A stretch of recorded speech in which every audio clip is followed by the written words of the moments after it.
In today's video, I'm going to teach you how to set up Claude Code CLI to build, test, and deploy a Saas from scratch. We'll start by installing the Claude Code CLI. On macOS or Linux, open your terminal and run the curl command from claude.com/install.sh piped to bash.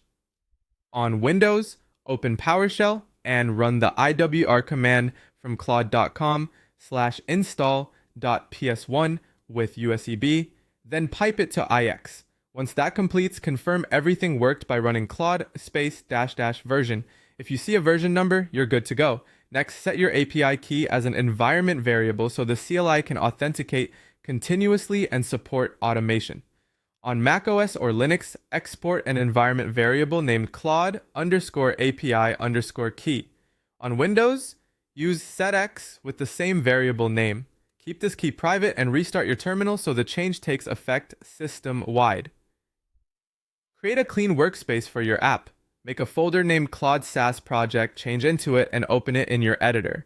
A helpful structure is to include backend, frontend, assets, tests, and scripts directories. This keeps code, media, and automation files neatly separated. Initialize multi-context memory so Claude can remember your files across sessions. Run Claude MCP init with a context of 7, then load the current folder. With this, Claude can track multiple files and make accurate changes as your Saas grows. Activate the skills you'll need: code generator, UI designer, test generator, and deployer. Then create subagents to parallelize work.